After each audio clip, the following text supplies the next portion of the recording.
Dr. Sam Smith here, co-owner of Paws Animal Hospital.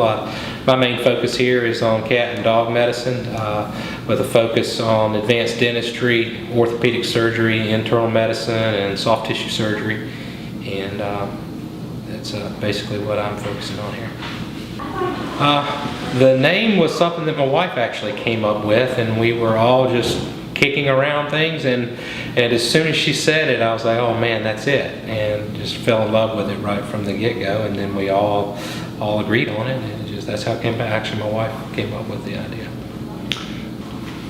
No, we've worked together here in Wilmington since 2006, and at another practice, and just decided to branch out and do our own thing, and that's how we formed Paws and Paws. Yeah, met over at Deneen Animal Hospital. I was there for 16 years.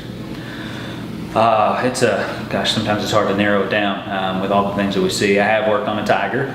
Yeah, that's cool. And actually recently here in Wilmington with a traveling show, and I worked on kinkajou. I've worked on a sloth. So skunk. Yeah. So you name it. Sounds bad.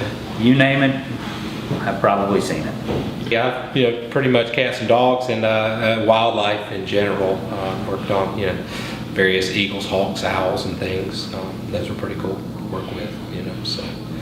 I think the dog food companies and cat food companies have done an amazing job of marketing to people without really backing it with science. So while those natural diets are appealing to our desires to eat, natural and healthy, it doesn't make those quote all natural diets any better. We actually carry the Purina line of foods here, Purina veterinary diets, and scatter in a little bit of the science or prescription diets here as well.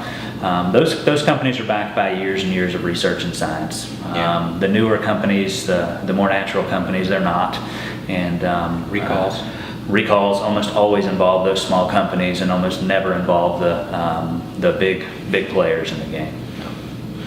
And I definitely discourage raw diets. Yeah.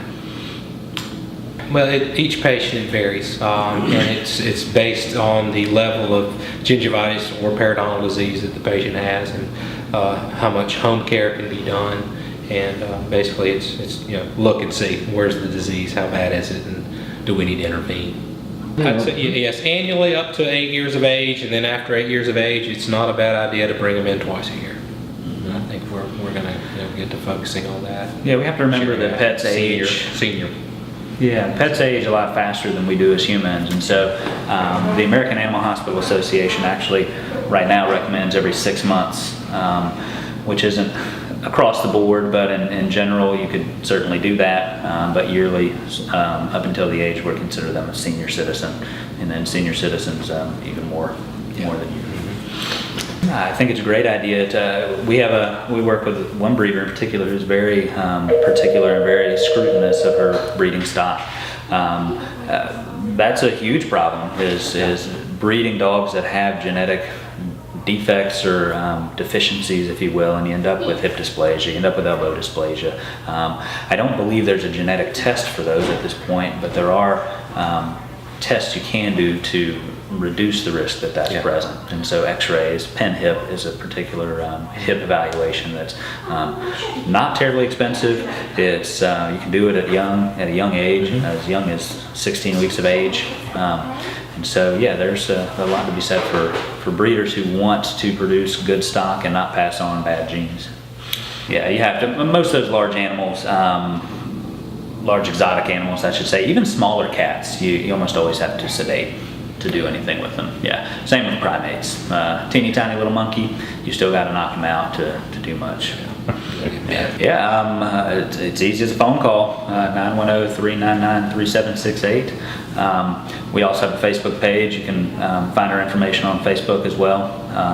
We have a website, www.pawsclawsah.com. Any of those approaches will get you to where you need to, and get you up with our receptionists and can get you all set up.